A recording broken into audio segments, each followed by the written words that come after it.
Hello दोस्तों, welcome to sleepy classes. तो आज हम यहाँ पर एथिक्स की केस स्टडी डिस्कस करेंगे। तो जैसे हमने पहले भी बात की है कि जितनी भी आपकी केस स्टडीज़ रहती हैं, तो यहाँ पे यूपीएससी का पॉइंट ऑफ व्यू क्या रहता है आपको इस तरीके के क्वेश्चन जीएस 4 में डालने का, कि किसी पर्टिकुलर सिचुएशन में किस तरीके से आप रिएक्ट करते हैं, क्या आपका कोर्स ऑफ एक्शन रहेगा, क्या आपकी नॉलेज है उस पर्टिकुलर इशू से रिलेटेड। तो ये सभी चीज़ें यूपीएससी यहाँ पर जज करता है by the means of this case studies. तो यहाँ जो हम मॉडल आंसर प्रोवाइड कर रहे हैं और जो आपका अपना आंसर है, अगर उसके पॉइंट्स मैच नहीं करते हैं तो इसका मतलब ये नहीं है कि आपका अपना आंसर गलत है।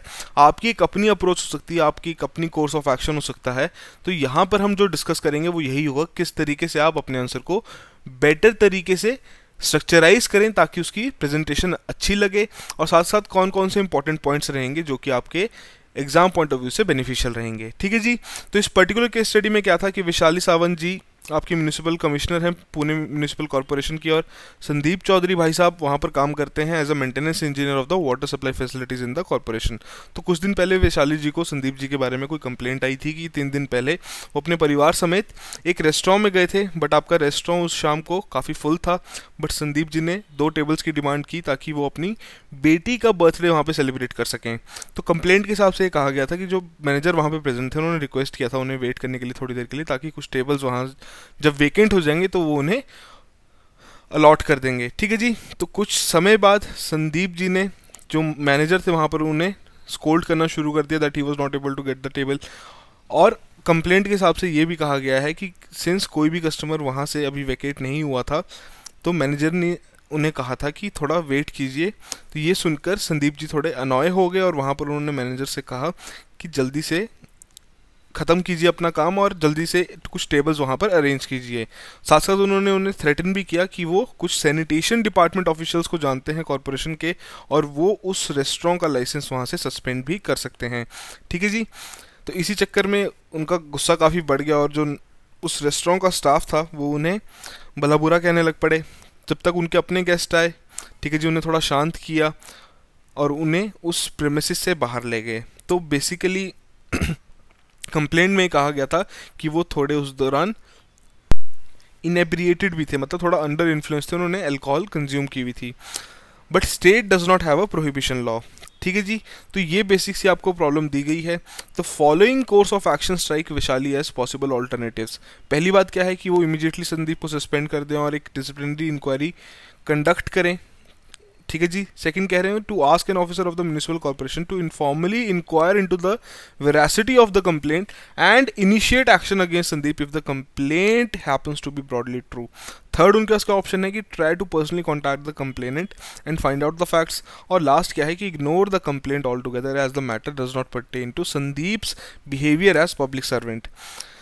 तो आपकी क्या एडवाइस रहेगी विशाली जी को कि किस तरीके से वो ये चीज़ रिजॉल्व कर सकते हैं, जस्टिफिकेशंस भी आपको देनी है। ठीक है जी। तो ये बेसिक सी जो केस स्टडी है आपकी किसी पब्लिक ऑफिशियल से रिलेटेड है कि किस तरीके से वो काम करना चाहिए, उन्हें क्या उनका पर्पस होना चाहिए कि उन्हें बेसिक सी जो एक डिमांड होती है लोगों की उसे पूरा करने का वहाँ माफ़ी चाहूँगा कि उनकी जो बेसिक सी लोगों की जो डिमांड होती हैं उसे वहाँ पूरा करने का उनका वहाँ पे फ़र्ज़ बनता है। ठीक है जी। But still people who lack service attitude try to use this power as a tool to create disharmony. तो ये जो करंट केस स्टडी है ये आपका उसी का एग्जाम्पल शो कर रही है। तो ये चीज़ आप इंट्रोडक्शन में बता सकते हैं। तो अब फिर आप क्या करेंगे, हर एक जो ऑप्शन आपको अवेलेबल दी गई थी उसकी वैल्यूएशन करेंगे based on merits and demerits. पहली क्या थी कि इमीडिएटली संदीप को सस्पेंड कर दिया जाए और एक डिसिप्लिनरी इंक्वायरी बिठाई जाए उसके लिए। सो बेसिकली इसके मेरिट्स क्या होंगे कि सबसे पहले एक सेंस ऑफ रिस्पॉन्सिबिलिटी ये शो करेगा on the part of administration and it will act as a deterrence for other employees also. Demerits क्या हैं कि अगर न्यूज़ एक्यूरेट नहीं निकली तो Sandeep may feel demotivated as he is being punished without his mistake. ठीक है जी। This may propel more false complaints against officers by the people who has personal animosity.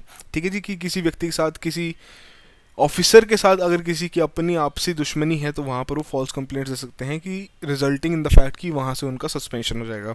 ठीक है जी। तो ये तो बेसिक मेरिट्स डिमेरिट्स है आपकी फर्स्ट ऑप्शन के।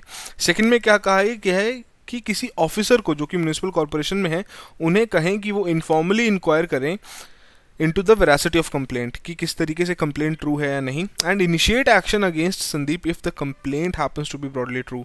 मेरिट्स क्या रहेंगे यहाँ पर कि पहली बात तो जो एग्जैक्ट इन्फॉर्मेशन होगी इंसिडेंट से रिलेटेड वो वहाँ पर पता लग जाएगी और एक ऑब्जेक्टिव डिसीजन लेने में काफ़ी हेल्प करेगी। और स्टिल जो ये एक्शन होगा ये आपका इन्फॉर्मेशन के बेस्ड होगा, तो जो जनता होगी और जो रेस्टोरेंट के एम्प्लॉयज़ होंगे उनका एडमिनिस्ट्रेशन पर कॉन्फिडेंस और ज़्यादा बढ़ जाएगा। फिर इसके डिमेरिट्स के बारे में बात करें कि there is a chance that employee of municipal corporation gets compromised and informal inquiry fetch wrong conclusion. ठीक है जी। सेकंड क्या है कि मीनवाइल संदीप में threaten restaurant and ask them to hide the issue, कि वो वहाँ पर जाके ये भी कह सकते हैं कि आपको किसी प्रकार की कंप्लेंट नहीं करनी है, आप अपनी स्टेटमेंट चेंज कर दें। फिर थर्ड ऑप्शन यहाँ क्या अवेलेबल थी कि try to personally contact the complainant and find out the facts.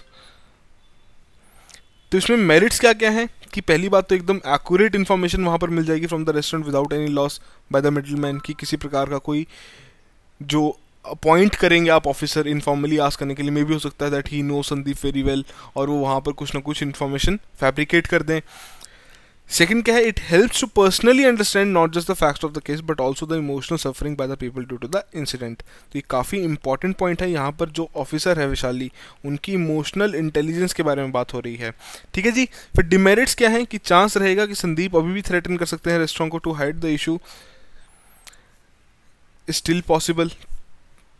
और सेकंड क्या रहेगा कि एज द म्यूनिसिपल कमिश्नर या तो आपका अपना काम जो वर्कलोड है वो वहाँ पे डिस्टर्ब हो जाएगा क्योंकि आप खुद जाके इंक्वायर कर रहे हैं, and it may be neglected due to other serious issues. ठीक है जी, कि आपकी कहीं पर ज़रूरत हो किसी और इशू में और आप अपना टाइम यहाँ यूज़ कर रहे हो एज अ पब्लिक ऑफिशियल, तो वो भी वहाँ पर जस्टिफाइड नहीं है। तो ये तो रही आपकी थर्ड ऑप्शन। लास्ट ऑप्शन क्या है कि ignore the complainant all together as the matter does not pertain to Sandeep's behaviour as an public servant. तो यहाँ पर मेरिट्स क्या रहेंगे कि जो आपने मेहनत करनी थी पर्टिकुलर इस इशू से रिलेटेड आपको वो नहीं करनी पड़ेगी। ठीक है जी, कि जो आपको इंक्वायरी करनी थी इस केस से रिलेटेड, क्योंकि ये एग्जैक्टली आपका म्यूनिसिपल कॉर्पोरेशन से रिलेटेड नहीं है। साथ ही साथ जो आपका रिलेशनशिप है संदीप के साथ उस पर भी कोई असर नहीं पड़ेगा। डिमेरिट्स क्या रहेंगे कि जो जनता की परसेप्शन रहेगी अबाउट द कॉर्पोरेशन वो काफ़ी यहाँ पर हार्म हो सकती है, जो उनकी एक छवि है उस पर काफ़ी नुकसान हो सकता है, क्योंकि एम्प्लॉयज़ ही रिप्रेजेंट करते हैं किस प्रकार का वर्क कल्चर किसी भी ऑर्गेनाइजेशन में फॉलो किया जाता है। साथ साथ ये इंस्टिगेट कर देगा बाकी एम्प्लॉयज़ को भी कि वो भी इस तरीके से बिहेव करेंगे तो किसी का कोई ध्यान नहीं जाएगा और जो उनके पावर उनके पास अवेलेबल है वो उसका अब्यूज़ कर सकते हैं। और जो पर्सनल एथिक्स होते हैं वही रिफ्लेक्ट करते हैं प्रोफेशनल वर्क में भी, hence it may become more elite and lack of respect and compassion towards people. तो ये चार ऑप्शंस आपके पास अवेलेबल थी जिनकी आप अच्छे से वैल्यूएशन करेंगे based on merits and demerits.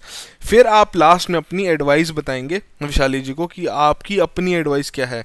तो आपकी क्या होगी कि एक ऑफिशियल इंक्वायरी आप बिठाएं about the incident with multi member team, meanwhile ask Sandeep not to contact the restaurant employees until the inquiry is over। और जितने भी रेस्टोरेंट के एम्प्लॉयज़ रहेंगे उन्हें एश्योर कीजिए, उन्हें इनकरेज कीजिए कि जो भी सच उस दौरान हुआ था, जो भी घटना हुई थी, आप उसी के बारे में बताएं जो भी ऑफिशियल इंक्वायरी है, और nothing can be change from the deposition. Third हो सकता है कि assure the inquiry committee members are no way related to Sandeep to eliminate the conflict of interest और फेवरेटिज्म। तो ये काफ़ी इंपॉर्टेंट है। तो इस तरीके के जितने भी हमारे टॉपिक्स रहते हैं, कॉन्फ्लिक्ट ऑफ इंटरेस्ट हो गया या आपकी जो public life versus personal life होगी सिविल सर्वेंट्स की, तो इनका जितना ज़्यादा आप अपने आंसर में यूज़ करेंगे, जितने ज़्यादा आप बताएंगे कि आपको सिलेबस के बारे में थॉरली पता है, उतना ही एक बेटर इंप्रेशन जाएगा एग्जामिनर के ऊपर जो कि आपका आंसर चेक कर रहे होंगे। Once the report is submitted by the committee based on the recommendation, आप उस तरीके का एक्शन ले सकते हैं। तो ये काफ़ी अच्छी अप्रोच है यहाँ पर जिसे आप यहाँ पर फॉलो कर सकते हैं। लॉन्ग टर्म अप्रोच क्या हो सकती है कि पहली बात तो जो आपके प्रोफेशनल और पब्लिक एथिक्स हैं उन्हें प्रमोट करना बहुत ज़रूरी है आपके अपने एम्प्लॉयज़ में, using awareness generation, role modelling and value training. Citizen charter और सिटीजन ग्रीवेंस रिड्रेसल इसको प्रायोरिटी पे रखना बहुत ज़रूरी है। ठीक है जी, ताकि पब्लिक ऑफिशियल्स को ये पता लग जाए कि जो उनकी जॉब है बेसिकली वो जनता की सेवा करने का है, ना कि उनके ऊपर पावर एंजॉय करने का। ठीक है जी। और उसके बाद आप जो भी पब्लिक फीडबैक आपको मिलता है under the multi stakeholder feedback system, उसको आप इंप्लीमेंट कर सकते हैं for yearly employ reviews. Awareness generation in public to resist power abuse by public officials, ये काफ़ी इंपॉर्टेंट है ताकि लोगों को पता भी लगे कि इस प्रकार के जो अब्यूज़ होता है पब्लिक ऑफिशियल्स द्वारा अपनी पावर का, वो वहाँ पर नहीं कर सकते। और वो उससे रिलेटेड कंप्लेंट भी कर सकते हैं पर्टिकुलर ऑर्गेनाइजेशन में। तो ये बेसिक सी केस स्टडी थी जहाँ पर आप लास्ट में कंक्लूड कर देते हैं कहते हुए कि पब्लिक ट्रस्ट और फ्रेंडलीनेस टू एडमिनिस्ट्रेशन एक काफ़ी इंपॉर्टेंट फैक्टर रहता है ताकि एफिशिएंट और इफेक्टिव एडमिनिस्ट्रेशन हम अचीव कर सकें। ठीक है जी, तो ये बेसिक सा आंसर था। आई होप आप में से सभी ने इस तरीके से इस क्वेश्चन को आंसर किया हो। बस यहाँ पर आपके पास जितनी भी ऑप्शंस अवेलेबल दी गई थी क्वेश्चन में, आपको उनको अच्छे से इवैल्यूएट करना था, मेरिट्स और डीमेरिट्स बताने थे, और लास्ट में एक अपना सजेशन देना था कि किस तरीके से वैशाली इस इशू को रिजॉल्व यहाँ कर सकती है। ठीक है जी, so that will be all the very best.